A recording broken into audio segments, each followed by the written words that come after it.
eh untuk hari ini ada pembiasaan seperti biasa, siraman rohani dari eh, Ibu Nenok ya. Bu Nenoknya sudah ada. Bu Nenok, halo Bu Nenok. Ya, halo, Assalamualaikum. Waalaikumsalam. Dede, ya, Silahkan mungkin Bu langsung aja ya. iya. Mangga di aturanan. Assalamualaikum warahmatullahi wabarakatuh. Waalaikumsalam warahmatullahi wabarakatuh. Innal hamdalillah nahmaduhu wa nasta'inuhu wa nastaghfiruh wa na'udzu billahi min shururi anfusina wa min sayyiati a'malina may yahdihillahu fala mudhillalah wa may yudlil fala hadiyalah. Asyhadu an la ilaha illallah wa asyhadu anna Muhammadan abduhu wa rasuluh. Amma ba'du. Alhamdulillah, puji dan syukur kita panjatkan pada Allah yang mana hari ini kita masih bisa berkumpul dalam keadaan sehat, masih diberi waktu oleh Allah untuk terus bisa kita menambah amal kebaikan kita, dan mudah-mudahan kita diberi waktu untuk kita memperbaiki dosa-dosa kita yang lalu dan untuk menjadi manusia yang lebih baik lagi dan menjadikan di antara kita menjadi wa ahsanu amala, amal-amal yang terbaik. Anak-anakku yang saya cintai, banggakan, dan terima kasih kepada Pak Dede untuk memberikan waktunya. Pada kesempatan ini, izinkan tadi dapat tugas nih dari sekolah untuk memberikan tausiah gitu ya untuk anak-anakku semua. Hari ini semuanya dalam keadaan sehat, bisa beraktivitas seperti biasa. Ini adalah karunia dari Allah. Hada Robi min fadlihi. Ini adalah karunia terbesar darinya. Banyak dari kita yang kita kenal, atau saudara kita, atau para ulama atau ustadz yang lebih dulu meninggalkan kita akibat daripada pandemi. Ya, jadi musibah-musibah semuanya kita rasakan, mulai dari hal yang terkecil sampai ditinggalkan oleh orang-orang yang terdekat. Hari ini juga tadi mendapatkan info ada keluarga dari kita, ada yang meninggal, ada neneknya yang meninggal. Nah, mudah-mudahan kita mendoakan mereka supaya mereka ada di tempat yang lebih baik gitu ya di sisi Allah Subhanahu wa taala, dan kita yang ditinggalkan tetap diberikan kesabaran dan terus menggali potensi dan semua fasilitas yang telah Allah berikan untuk kebaikan baik di dunia maupun di akhirat.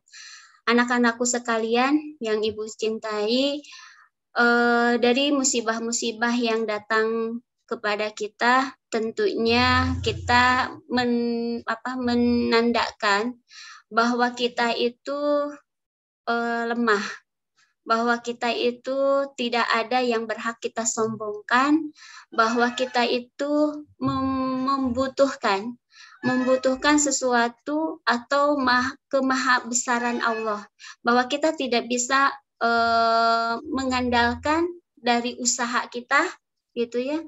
Jadi dari usaha yang kita lakukan harus diselingi dengan doa. Ya Allah, mudah-mudahan kita diaping, dijaring, semoga setiap detik, setiap waktu yang Allah berikan itu semuanya selalu bermanfaat buat kita. Tidak hanya buat kita, tapi juga nanti buat keluarga. Lalu kalau kita sayang sama orang tua, bisa mengangkat derajat orang tua kita, dimulai dari apa yang kita kerjakan. Nah, anak-anakku sekalian, bagaimana kita bisa menjadi pribadi-pribadi yang hebat kalau kita tidak mengenal Tuhan? Bagaimana kita bisa mendapatkan pertolongan dari Allah kalau kita tidak mengenal Allah? Bagaimana Allah bisa memberikan pertolongan kita kepada kita kalau kita jauh dari Allah? Salah satu caranya supaya kita dekat dengan Allah yaitu dengan cara yang beribadah dengan baik. Dan ibadah yang paling baik yang kata para ulama ya, ikatan seorang hamba terhadap Robnya itu adalah dengan kita melaksanakan sholat. Jadi kita kembali lagi dalam rukun Islam, Ada yang tahu rukun Islam sholat itu keberapa ya? Sholat termasuk rukun Islam yang kedua setelah syahadat. Setelah syahadat. Jadi kalau kita walaupun dalam hati kita mengucapkan la ilaha illallah Muhammad Rasulullah, tapi kita sering meninggalkan sholat atau kita lalai dalam meninggalkan sholat, ini menjadi suatu pertanyaan besar. Ini masih Islam atau bukan? Ya, jadi jangan sampai kita meremehkan meremehkan tentang ibadah sholat ini. Kenapa? Karena ibadah sholat ini tadi yang disebutkan, pertama dia sebagai rukun Islam yang kedua. Jadi percuma kalau dalam hatinya hanya ada kalimat tidak ada Tuhan selain Allah tanpa melaksanakan sholat. Jadi sholat itu berarti kita mengeratkan hubungan kita dengan Allah. Jadi di dalam sholat itu seperti kita berkomunikasi dengan Tuhan, berkomunikasi dengan Allah. Kalau kita lagi sakit hati, sholatlah. Kita banyak masalah, sholatlah. Kita punya banyak kemauan atau banyak harapan atau banyak cita-cita, pergunakan sholat ini sebagai jembatan kita untuk ya Allah tolong aku, ya Allah bangkitkan aku, ya Allah gitu ya, maafkan segala dosaku gitu. Nah ini adalah perihalnya itu di dalam sholat. Kalau sholat kita tinggalkan, ini mana sebagian ulama mengatakan kalau sholat ditinggalkan dalam jangka waktu yang lama tanpa adanya udzur sama sekali, tanpa adanya hal yang membolehkan meninggalkan sholat, padahal sholat itu tidak beda dengan ibadah-ibadah yang lain di dalam rukun Islam. Kalau kita nggak mampu haji, boleh kita tidak melaksanakan ibadah haji. Kalau kita tidak mampu, kalau kita tidak mampu membayar zakat, boleh kita tidak berzakat. Tapi beda, kalau ketika kita tidak mampu sholat, kapan kita tidak mampu sholat? Boleh nggak kita meninggalkan sholat? Sholat tidak bisa ditinggalkan. Kalau kita tidak bisa tepat waktu karena kita lagi safar, lagi di perjalanan, boleh kita dijama dan dikosor. Ada yang tahu jama dan kosor itu apa? Diringkas. Ya, dijama itu disatukan. Ya, misalkan sholat duhur sama sholat asar, itu jama disatukan. Dalam satu waktu, mau sholat asar ditarik ke duhur atau duhur ditarik ke asar. Ya, kalau kosor itu diringkas. Kosor itu diringkas, kan biasanya duhur itu 4 rakaat, tapi kalau ketika di perjalanan itu jadi diskon 50%. Ya, jadi boleh 2 rakaat gitu. Disatukan dengan asar. Jadi nggak ada alasan kapan kita harus meninggalkan sholat, nggak bisa. Kita lagi di perjalanan, ada ruksohnya, ada keringanannya, ada jama, ada kosor. Ketika kita tidak bisa karena lagi sakit, bolehkah kita meninggalkan sholat lagi sakit? Tidak boleh. Tidak boleh. Tetap sholat itu harus dikerjakan. Karena ini salah satunya, karena Allah, kenapa harus dikerjakan walaupun dalam keadaan kita sakit? Karena Allah sayang kita, jangan sampai kita terputus hubungan kita dengan Allah. Sehari 5 kali tentunya. Yang wajibnya gitu ya. Yang wajibnya sehari 5 kali. Yang sunat-sunatnya itu bagus lagi, itu kita kerjakan. Tapi minimal yang wajibnya tidak boleh dikerjakan. Kenapa? Karena dari sholat itu tadi, hubungan kita dengan Allah, ikatan kita dengan Allah itu dengan sholat. Kenapa? Sholat itu sangat, sangat penting. Satu-satunya ibadah, ya, satu-satunya ibadah yang dapat perlakuan khusus dari Allah itu adalah sholat. Perintah sholat ketika itu datang kapan sih? Ada yang masih tahu kisahnya sampai turun perintah sholat? Ada yang tahu kapan?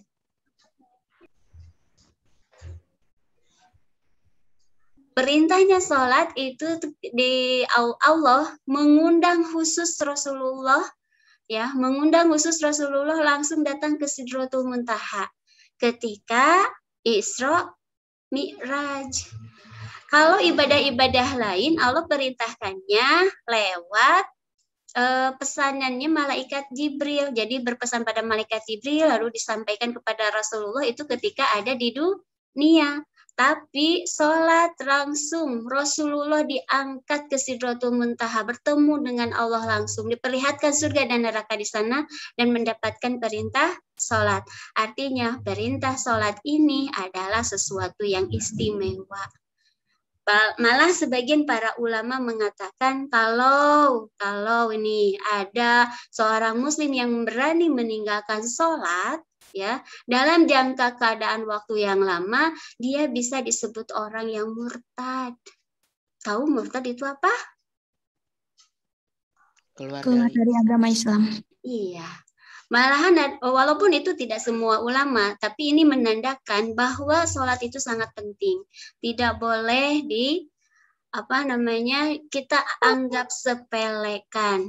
Ya, lalu selanjutnya ada lagi para ulama yang mengatakan kalaulah suami istri yang salah satu pasangannya, baik istrinya ataupun suaminya tidak pernah melaksanakan sholat, ini pernikahannya membatalkan karena salah satunya murtad. Jadi dalam Islam pernikahan pun harus satu kuku, satu agama, tidak boleh. Salah satunya tidak sholat, lebih baik meminta cerai karena karena tidak berhak seorang muslim atau muslimah yang memiliki pasangan yang tidak melaksanakan sholat. Ini saking pentingnya sholat. Terus apa sih fungsinya sholat? Apa fungsinya sholat? Tadi sebutkan ikatan kita dengan hamba, dengan Rabb-Nya. Jadi kalau kita sudah memiliki ikatan, kita memerlukan apapun, kita memohon bantuan apapun dari Allah, pertolongan dari Allah ini akan memudahkan. Beda dengan yang tanpa ikatan. Kira-kira bisa nggak seorang istri yang tanpa ikatan dengan mantan suaminya bisa minta nafkah? Kan malu gitu. Apalagi ini, Allah juga sama seperti itu. Kalau kita terus mengikatkan diri dengan Allah, yaitu dengan sholat, nah berarti kita mendekatkan diri terus kepada Allah. Jadi ketika kita meminta, pengen sesuatu ada bantuan dari Allah, pengen dapat pertolongan dari Allah, pengen petunjuk dari Allah, pengen ampunan dari Allah, pengen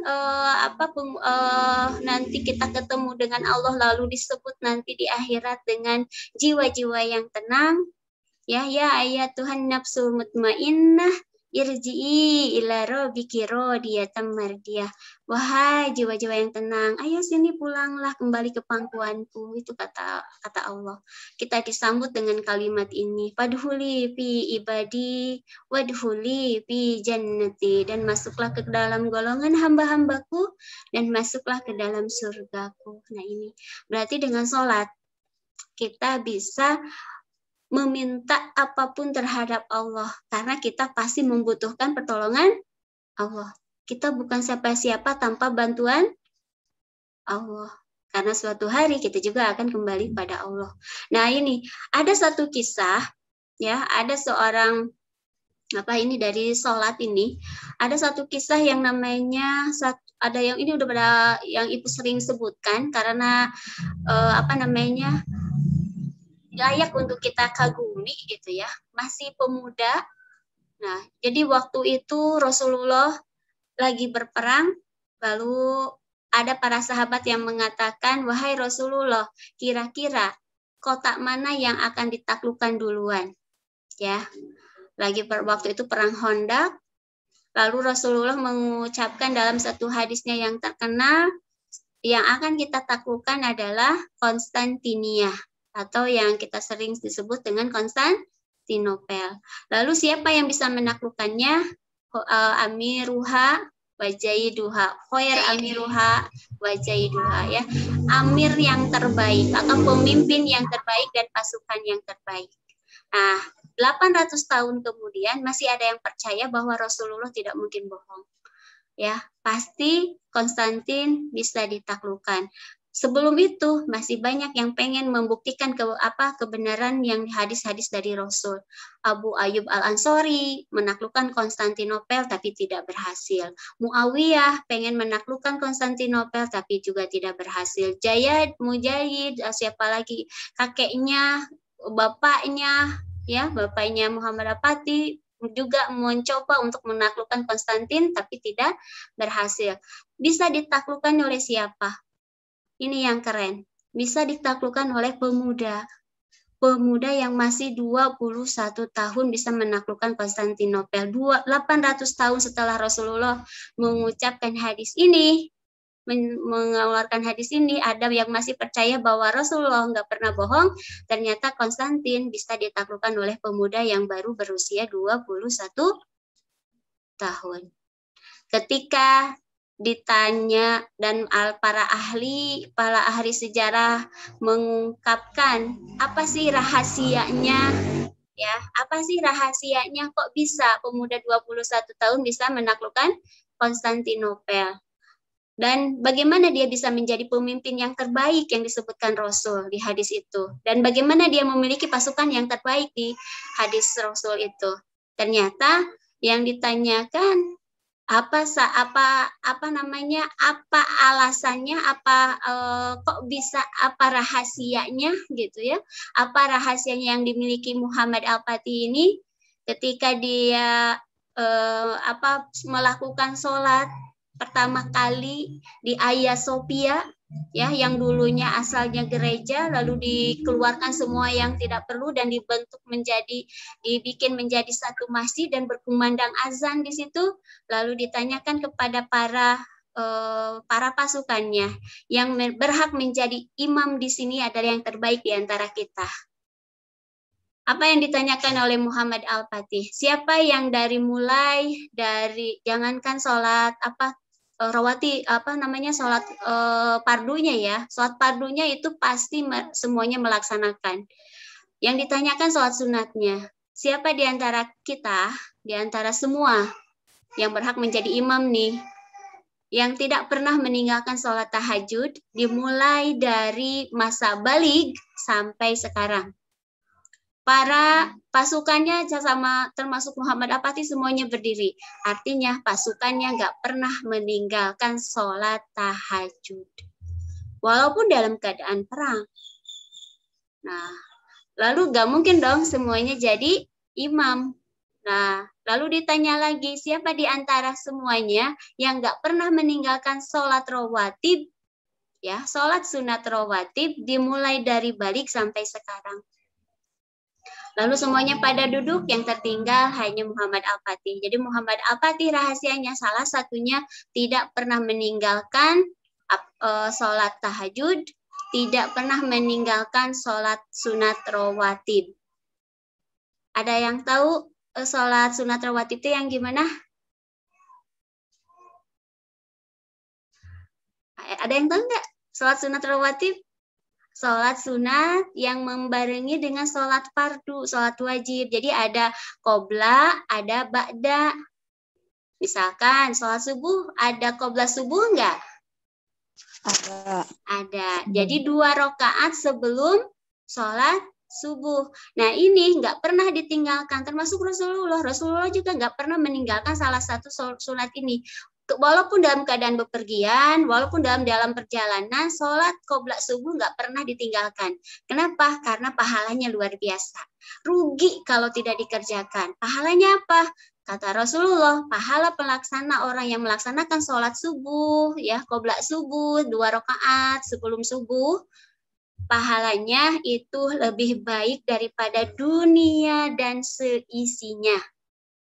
Apa pahalanya? Lebih baik daripada isi dunia dan seisinya. Jadi isi di dunia itu ada apa sih? Ada mobil, ya, ada Alphard, terus apa lagi? Ada berlian, ada emas, ada segala rupa gitu ya. Nah, yang itu nggak berarti gitu. Ini lebih baik pahalanya dari itu semua. Nah, jadi kalau kita kehilangan tadi sholat subuh, ya, apalagi tidak melaksanakan sholat subuh, tidak melakukan sholat sunat rawatib yang 2 rakaat ini sangat rugi. Jadi nggak pernah ditinggalkan. Kenapa ketika ditanya kenapa melaksanakan sholat sunat ini, kata Muhammad Al-Fatih, bagaimana saya mendapatkan pertolongan dari Allah kalau saya tidak dekat dengan Allah? Bagaimana saya tidak melaksanakan tahajud? Kalau saya pengen mendapatkan pertolongan dari Allah, saya harus dekat dengan Allah. Salah satunya dekat dengan Allah yaitu dengan melaksanakan sholat. Nah, kalau kita pengen merasa diri kita lemah, merasa diri kita perlu bantuan dari orang lain, kalau misalkan dari orang lain suka sakit hati, minta bantuan ke orang lain, langsung kita minta kepada orang yang pencipta orang itu. Ya Allah, dekati Allah. Ya, segala ketika kita mendekati Allah, sate acan diucapkan, insya Allah keinginan kita, harapan kita bisa terpenuhi. Begitu. Ini yang terjadi pada cerita kisah Muhammad Al-Fatih. Salah satu rahasianya dia bisa menaklukkan Konstantinopel dan dicap oleh Rasulullah sebagai pemimpin yang terbaik dan sebagai pasukan yang terbaik. Mereka tidak pernah meninggalkan apa tadi? Sholat. Jadi sholat itu kalau kita lagi sakit hati, minta tolong pada Allah. Kalau ngobrolin ke teman, nanti khawatirnya diobrolin lagi ke yang lain, bukan menjadi solusi. Tapi ketika Allah, ya Allah, itu di sholat itu kan ya Allah, Allahumma gfirli, ya, ketika duduk di antara dua sujud, Allahumma gfirli, warhamni, wajburni, wahdini, wa'afini, wa'fu'ani, segala doa-doa yang kita sebutkan dari situ. Ya Allah, ampunilah aku, angkatlah, aku lagi down ya Allah, aku lagi down, angkatlah derajatku ya Allah, aku lagi sakit hati ya Allah, ya sembuhkanlah sakit hatiku. Wajburni itu harus nanti kalau diartiskan dengan sekarang, wajburni itu ya Allah sembuhkanlah sakit hatiku. Ya, jadi minta pertolongan kepada Allah dan Allah akan memberikan pertolongan kita. Kalau kita tidak pernah kenal dengan Allah, bukankah dengan panggilan azan? Panggilan azan itu adalah panggilan yang luar biasa, ya, yang Allah pengen hamba-hambanya berbahagia ketika melakukannya. Hayya ala sholah, hayya ala falah. Hayu sahanu yang berbahagia. Kalau kita tahu bahwa ini adalah panggilan ajaib, ya Allah, saya pengen bahagia. Kalau kita pengen bahagia, maka laksanakanlah sholat. Karena waktunya tidak mencukupi, tinggal 2 menit lagi. Mudah-mudahan ini jadi panggeing, ya. Jangan sampai kita disebutkan oleh Allah sebagai pelaksana sholat, tapi kita mendapatkan kecelakaan. Ada di surat apa ya? Fawailul lil musallin. Celakalah bagi orang-orang yang sholat. Sholat yang seperti apa? Yang sholatnya yang lalai. Kadang hari ini sholat, besok enggak. Sehari ini sholat, besok enggak. Nah ini Kade, enggak ada sholat Daud. Ya, hari ini sholat, besok enggak. Sholat lagi, besok enggak. Kalau saum Daud, ada. Kalau sholat Daud enggak ada. Jadi mudah-mudahan kita perhatikan dulu sholat kita. Dan mudah-mudahan berdoa pada Allah, ya Allah, jadikanlah aku orang-orang yang melaksanakan sholat. Ya, karena dengan sholat, ketika kita kembali pada Allah, hal yang pertama kali diteliti Allah, diaudit, ya, ditanyakan, itu adalah tentang bab sholat. Kalau bab sholatnya benar, baik, dan kesananya pasti akan mudah. Tapi kalau bab sholatnya kita hancur, amburadul, susah, berarti kita salamatan. Mudah-mudahan kita menjadi pelaksana orang-orang yang melaksanakan sholat dan orang-orang yang menjaga sholat, dan mudah-mudahan setelah itu Allah menjaga kita semua. Terima kasih atas waktunya. Mudah-mudahan kita mendapatkan ilmu yang bermanfaat, terus menjadikan catatan amal soleh bagi kita semua, dan menjadikan catatan amal kita bertambah lebih banyak lagi. Aku qouli hada wa astagfiruhali walakum. Wassalamualaikum warahmatullahi wabarakatuh. Waalaikumsalam warahmatullahi wabarakatuh. Ya, terima kasih kepada Bu Nenok ya.